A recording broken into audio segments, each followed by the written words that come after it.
What's up everyone, it's ENDYMION, and the saga of the sweet baby burning is shining brightly, but it has also brought about another conversation, and reignited the debate surrounding a fellow YouTuber who was attacked mercilessly for an opinion people are now agreeing with.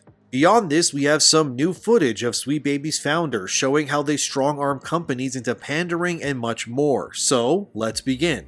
Obviously, the craziness surrounding what is being largely considered Gamergate 2 manifested when the Steam Curator tool, which compiles all the games the baby has worked on in one easy place. That tool, by the way, has shot well past over 100,000 followers and is now currently in the top 10 most used Steam Curator tools of all time. Which, can I just say, hell yeah brother, I love to see it. You all make me so proud. I'm like a father seeing his kids curb stomp the competition with no remorse. It brings a tear to my weathered eyes.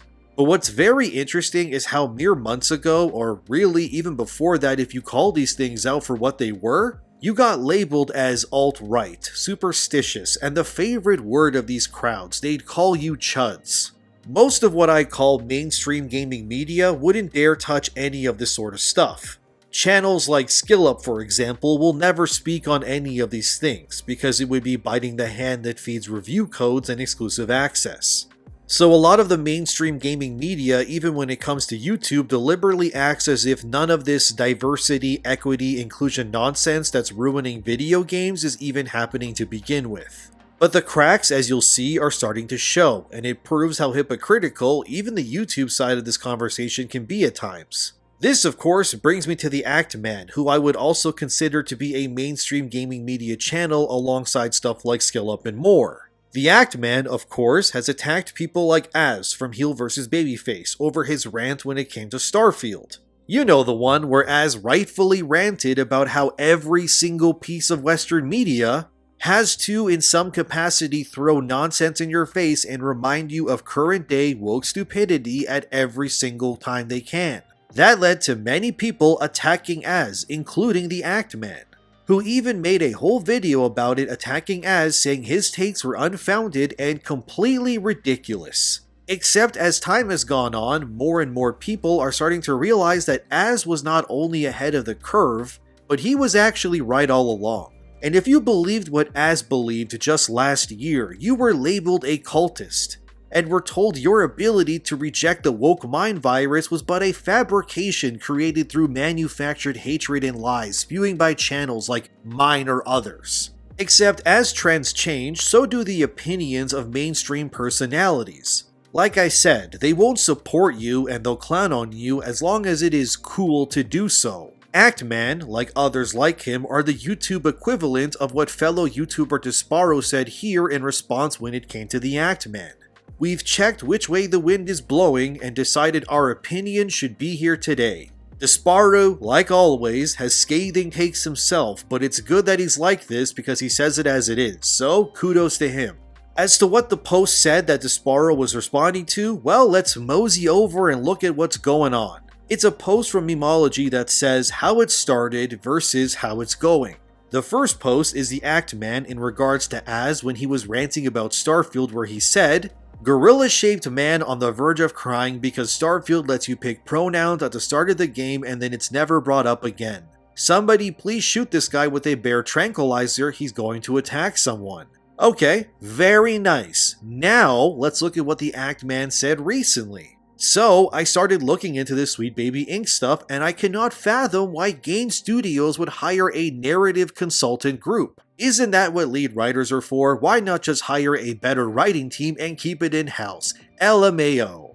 There is absolutely no way the Actman is just now coming to this realization out of nowhere. He is simply saying these things because attacking Sweet Baby and calling these things out have become more socially acceptable very recently. Had the outpouring of backlash not have been as Dr. Manhattan levels of nuclear as it's been, the Actman would, like every other mainstream media outlet or YouTuber, act completely oblivious and turn a blind eye to this. But why do that, you may ask? Well, like even the journalists within mainstream gaming media, There are obviously circles for YouTubers too, and look, I don't hate the Act Man or anything, but I frankly do find it disappointing that he would attack Az like he did and now do a 180 only once it became more socially acceptable to do so. It kinda just proves that there are a lot of people out there who simply do not have their own personal opinions on many things, and instead just let the influence of the crowd tell them what they should think or not. And it's likely why, in recent years, I've unfollowed more YouTube accounts than ever as you start to realize there's a lot of disingenuous stuff out there. And it makes me roll my eyes that these channels only ever say these things once they get the go-ahead from their communities. It's pathetic is what I'm saying, but the Act Man said more, of course. Let's see what he had to say involving Sweet Baby and all that. Act Man said, "So they consult this firm to basically get a better social credit score? With the hopes of getting more investors, I think I just swallowed my own vomit." Jesus, you can just hear the disingenuous nature of what he's saying. Yes, Act Man, there are companies devoted to ruining video games. You'd figure as a video game channel primarily that you would be aware of this. But naturally, like always, you ignore these things because you don't want to bite the hand that feeds or draw ire from your industry peers. Remember when you said this, by the way, back when the whole Starfield thing happened? Where is it? Oh, here it is. You said this about Az from Heel vs. Babyface.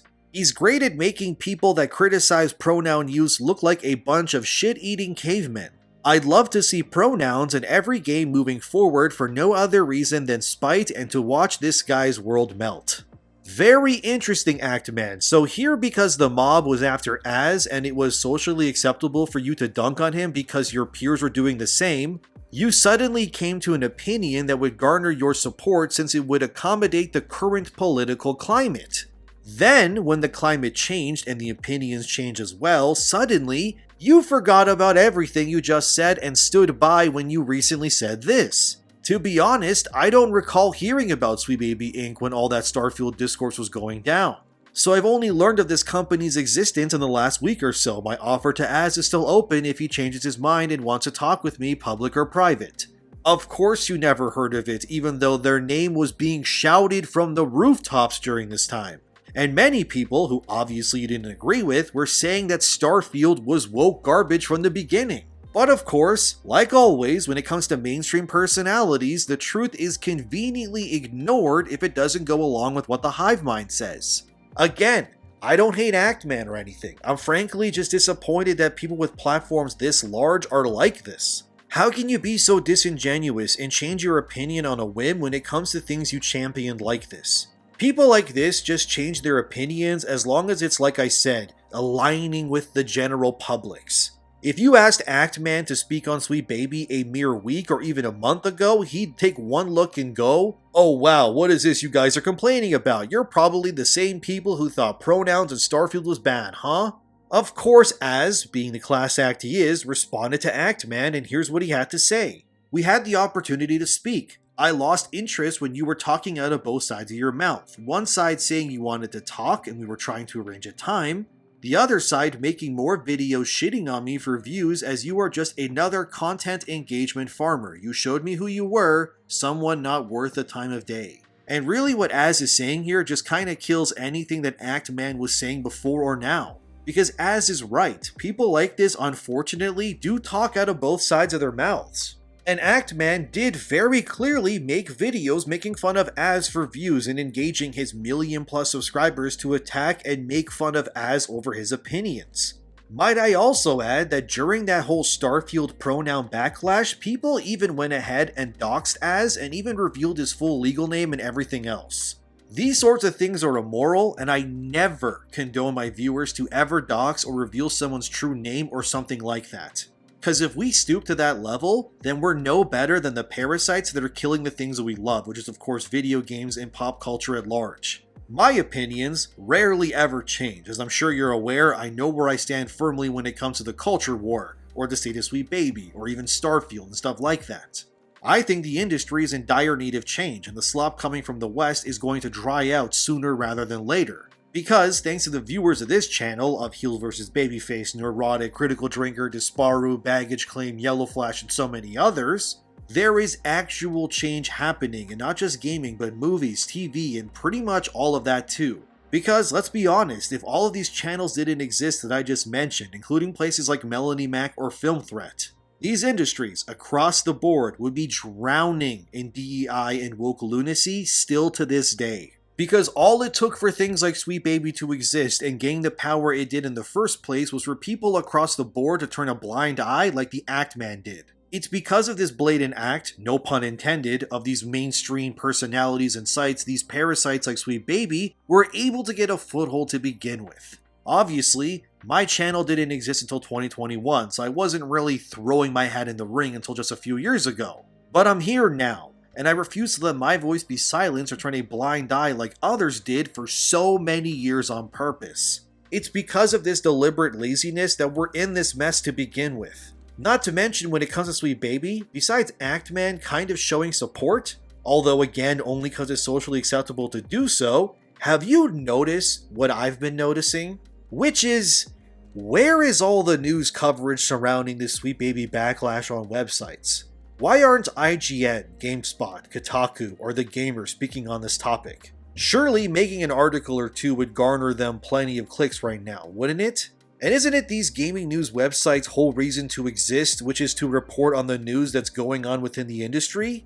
I mean, of course, they did report on Az when he ranted about Starfield and they called him a moron and smeared his name. Yet when it comes to Sweet Baby, weird. It's as if it was never even a thing and wasn't happening at all right now if all you followed for gaming news was mainstream websites, of course. Some might say, maybe they don't know, but who are we kidding? We're not stupid enough to believe that, are we? Of course, the reason why your IGNs or GameSpots magically don't remember or know what Sweet Baby even is of course it's because they don't bite the hand that feeds. And like always, these companies are all in bed with one another. It's just like the Act Man, except when it comes to mainstream websites, they pretty much refuse to actually say what really needs to be said, because their existence and advertisements are paid directly by hundreds of companies. Many of whom that do business with Sweet Baby and others like them, like Black Girl Gamers, which did Forspoken for example. And a Sweet Baby employee could burn down an orphanage and IGN will genuinely act as if nothing happened. A Sweet Baby employee could blow up a hospital Joker style and GameSpot would just go, we don't see it. But if Az from Heel vs. Babyface says pronouns in Starfield are stupid, and video games are getting hijacked by insane woke activists, then articles suddenly pop up from places like Game Rant, Forbes, and others. Funny how that works, isn't it? But I think the true reason why you're seeing largely that gaming news media is being suspiciously silent on Sweet Baby Inc. and what is basically becoming Gamergate 2 is simply because a lot of these websites and writers likely agree with Sweet Baby. And it's called an industry for a reason, and it's of course about who you know. And as I already explained in my previous video, Sweet Baby has direct ties to the previous iteration of Gamergate, with one of their current employees being longtime friends with Zoe Quinn, who I'll remind you falsely accused a male developer of abuse, and instead of properly ensuring what Zoe Quinn said was true, what did these journalists and websites do instead? Well, let's go look at Polygon.com, which back in 2019 when that thing happened, they reported Night in the Woods Studio cuts ties with designer after abuse allegations. Indie developer Zoe Quinn alleges assault and abuse from developer Alec Holoka. Even Newsweek reported on this man. They had their article titled, Zoe Quinn accuses Night in the Woods game developer and ex-partner Alec Holoka of harassment and abuse. Then, of course, one of the only sites that actually decided to report something that wasn't dogpiling was Niche Gamer, which has routinely actually called out these insane people for years now, even to this day. But now that Alec Holoka is dead, did these websites ever apologize? Of course not. Even though what he did turned out to not be true at all, but that didn't matter, because it was socially more acceptable to attack an innocent man than it was to protect him from those allegations. And this is what I'm trying to convey here, which is when it comes to these websites and these bad faith actors, whether it's a Zoe Quinn or even people who turn a blind eye like the Act Man with the Starfield thing and so on, these people never stand up for what's right if it means facing backlash from their peers. And maybe Alec Holoka would still be alive today if anyone at these godforsaken websites actually took the time to do their actual jobs, which is to be journalists for God's sakes, instead of just parroting nonsense and swarming like a mob because their masters tell them to do so. I'm frankly disgusted by mainstream gaming media, and I have been for a very long time. It's a big reason why I'm here doing this to begin with, because it's very evidently clear that this industry is rotting from the inside out. And nobody working at these websites or even some of these YouTubers have the balls to just say it for what it is. You failed a man and he died because you wouldn't stand up for him. And when Az says what the consumers out there are feeling instead of hearing the man out, what did you all do? Exactly what you always do when faced with the truth. You corrupt it. You destroy it, and you make it your mission to ensure the lies you spew spill all over until no one can tell the fact from fiction anymore. This industry is ran and covered by a bunch of scared journalists who are too afraid to speak out against the monolith, and it sickens me. This is why things are as bad as they are right now, and it's also why you won't hear any of them actually telling you the truth. Because if they did that, their peers, who are just as scared as they are, will lash out to show their masters how good of a pet they really are. And it baffles me to see any one of these yes men acting oblivious when it comes to the rot of Sweet Baby, or attacking Az, whether it was then or now. It's like Az said, you showed us all who you really are, and it frankly makes me sick to even consider some of these websites as being considered reliable sources for news. Because if that were true, they would report on the Sweet Baby backlash, but they're so goddamn tied up by inner circle bullshit nonsense that they'd rather shut up and fall in line than actually do something with their lives and platforms. You're journalists, for the love of God. That's your entire calling in this world. And yet, even when you have the power to do so, you still choose to do nothing. I would say I'm ashamed or angry at the modern gaming news journalists, but frankly, those words wouldn't be enough. I'm genuinely just disgusted things had to get to this point just to get people talking. One journalist, however, did briefly speak on this, which is Forbes' Paul Tassi. Although he unsurprisingly decided to label the entire Sweet Baby incident as nothing but conservatives being mad again. Paul said, this thing really is baby's first Gamergate. And when faced with actual evidence and responses telling him why it's happening, what was his response? I'll save you the trouble, typical woke mainstream game journalist with laughing emojis. Because Paul, like every other games journalist, knows you don't bite the hand that feeds. And you can't really speak out against these practices or decisions or you'll face excommunication from the entire industry. And that's what sickens me more than anything, that we're now pretty much over 2 decades worth of games journalism being created and conditioned by a group of individuals who don't actually do their jobs anymore. Sure, they'll make articles telling you that a new game is coming out, or they'll post a review.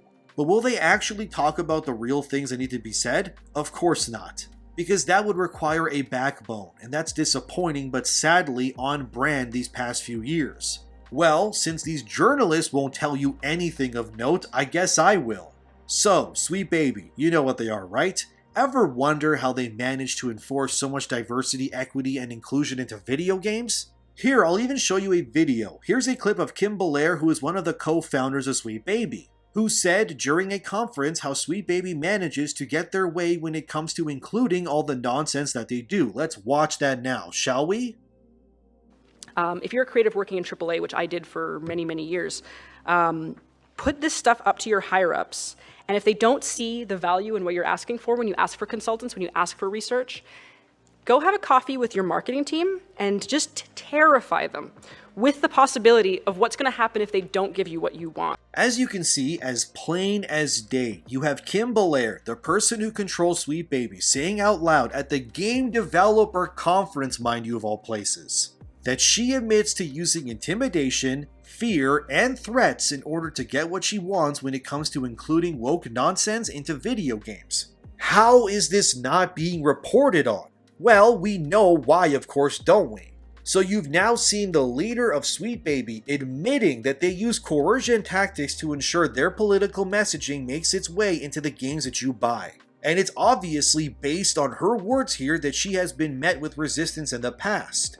But don't worry, all it takes is a single coffee at a Starbucks to tell these marketing teams that, hey, if you don't do what I want to a T, I'll use my power to label your entire studio as racist.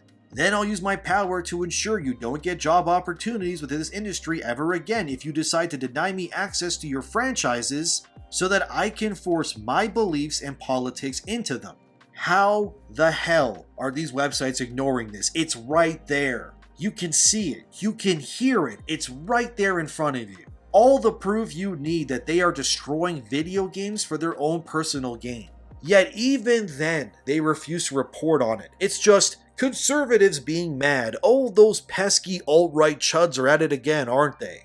I don't know if you can tell, but I'm actually frustrated when I speak on this. Because this seems so easy to fix, yet no one in any position of authority is willing to do anything. Whether it's disingenuous YouTubers flipping their opinions when it's a convenience like the Act Man, the stark exclusion of actual journalistic integrity of the industry, or how they failed a developer when he needed them most.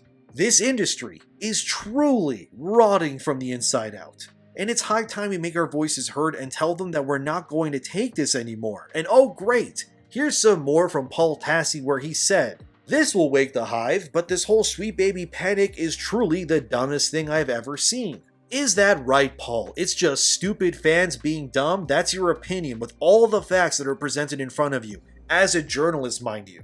I guess you could lob Paul in with the rest of the journalists who refuse to speak out in favor of the actual players who pay for the games that keep them employed. I would say that I'm disappointed, but it really is not even close to describing what I feel.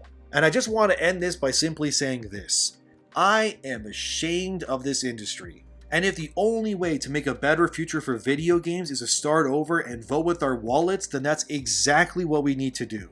I'm so tired of all the crap that this industry is full of, my friends, but thank you for watching. Like, subscribe, and share the video if you enjoyed it. Thanks to my patrons, and just thank you for watching this long, and hopefully you care as much as I do about entertainment. We need to stand strong, because clearly if we don't, none of these industry parasites will. Have a wonderful day, and I'll see you in the next one.